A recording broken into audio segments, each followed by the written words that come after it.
안녕하세요. 제가 음식점을 창업한 지 2년도 안 돼서 폐업한 이유하고 제 경험담을 말씀드리러 가는데요. 저는 우선 음식점 두 곳을 영업 중이었고요. 그 중에 한 곳을 얼마 전에 폐업하게 됐습니다. 돈이 많아서 두 곳을 운영한 거 아니었고요. 폐업한 곳은 대출을 받아서 운영하고 있었어요. 굉장히 소잡은 창업이라 10평 정도밖에 안 되는 가게였고요. 음식점을 제가 한 곳을 운영하고 있을 때 지나가다가 집 근처에 상가 하나가 임대 중인 걸 봤어요. 권리금이 없고 10평이고 월세는 부가세 포함해서 110만 원이고요. 권리가 없는 이유는 상가가 대로변에서 조금 안쪽에 들어와 있어가지고 간판이 외부에서 잘 보이지 않아요. 그리고 저는 어차피 워낙 오래 살았던 동네라 근처 상권은 다 알고 있어서 충분히 승산이 있다고 생각을 했습니다. 근처에 오피스텔이 굉장히 많고요. 아파트도 굉장히 많아요. 지역은 정확히 밝히지는 않겠고요. 우선 1인 가구가 굉장히 많아서 1인 식당을 하면 되겠다 해서 주변에 1인 식당이 있는지 먼저 파악을 했고요. 그래서 충분히 경쟁력이 있다고 생각했고, 주변의 주거 인구, 연령별 주거 인구, 주변 지하철역의 하루 유동 인구, 그리고 거주 인구의 남녀 성비, 반경 몇 킬로 내에 또 경쟁 업체가 몇 개가 있는지 그런 것도 분석을 했고요. 네이버에 예를 들어서 제가 했던 지역이 수원이면은 수원 혼밥 식당, 수원 1인 식당, 수원 혼밥, 수원 혼술 이런 식으로 키워드를 한 달에 얼마나 검색했는지 조회해 볼 수가 있어요. 그래서 여러 가지를 굉장히 분석했고요. 혹시나 검색해서 조회하는 방법이나 제가 했던 상권 분석 방법이 궁금해 하시면 댓글로 달아주시면 제가 다음에 올리겠습니다. 아무튼 저는 대출을 받아서 준비했기 때문에 돈이 좀 부족했어요. 그래서 인테리어도 셀프로 열심히 했고요.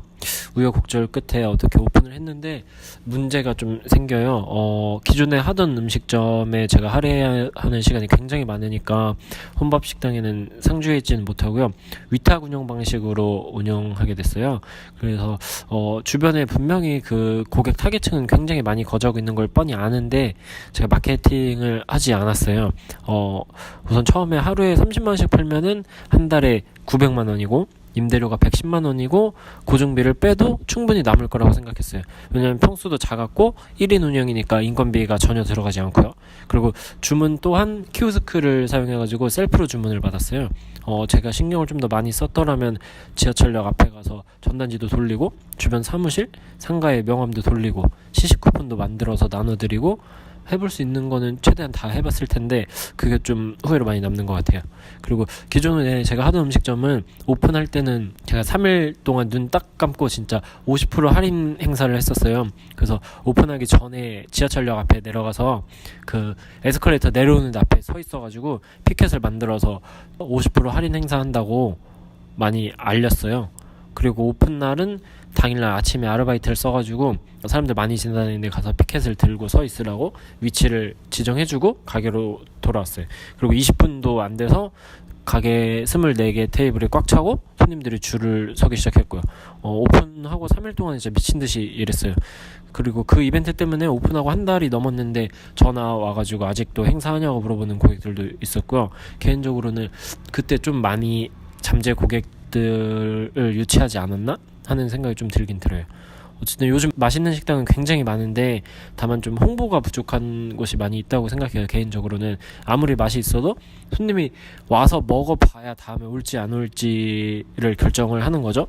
우선 어쨌든 손님이 와야 돼요. 가게를 무조건 잠재 고객들을 끌어들여야 하는 거죠. 한번 와서 맛있으면 또 오지 않겠어요? 근데 아예 오지도 않는 게 문제라고 생각해요. 그래서 저는 무슨 수를 써서라도 한 번은 오게 해야 된다고 생각해요. 아무튼 이렇게 혼밥식당도 신경을 썼어야 되는데 뭐가 그렇게 바쁘다고 신경을 안 썼는지 좀 후회가 많이 되고요. 그리고 거기는 식당 바로 앞에 큰 관공서가 있어가지고 점심시간만 되면 직원들이 엄청 많이 나와요. 근데 그 직원들이 다른 음식점에 가도록 구경만 했던 거죠. 매출이 계속 안 나오는데 1년을 버텼어요. 겨우겨우 버티고 배달을 진작 했어야 되는데 그제서야 버티다가 배달의 민족을 입점했어요. 근데 배달의 민족을 입점하자마자 매출은 바로 30% 정도가 올랐어요. 오픈 때 분석했던 예상이 어느 정도는 맞죠? 그리고 주문 가구가 대부분 오피스텔이나 아파트였기 때문에.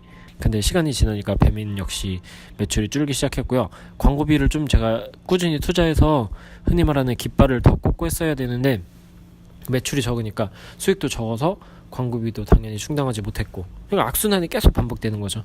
그래가지고 결국은 폐업을 하게 됐는데요. 폐업하고 제일 후회되는 거는 어떻게 보면 배부른 소리일 수도 있는데, 알면서도 다른 여기 가게가 바쁘다는 핑계로 제가 신경을 쓰지 않았다는 거. 물론 사람을 쓰고 혼밥식당에 제가 신경을 쓰면 되지 않느냐라고 생각하실 수도 있는데, 그렇게 하게 되면은 인건비를 지출하게 돼서 수익이 나질 않아요. 그래서 올해 최저임금도 오르고 계속 오르고 있는 추세니까 대부분 자영업 하시는 사장님들은 거의 본인 인건비만 가져가신다고 생각하면 될 거예요, 아마. 혹시 저랑 비슷한 상황으로 가게를 운영 중인데 하나를 더 오픈하시려고 생각하시는 분들은 좀 시간을 많이 투자하실 수 있는 분들이면 좋을 것 같아요. 여태 제 경험담을 말씀드리고 보니까 좀 후회하고 자아성찰밖에 없네요. 게다가 지금 운영하는 곳도 상권 특성상 요즘 손님이 좀 없어서 걱정이긴 한데, 자영업 하시는 분들 힘드신 거 다 공감하고요. 오늘도 힘내십시오.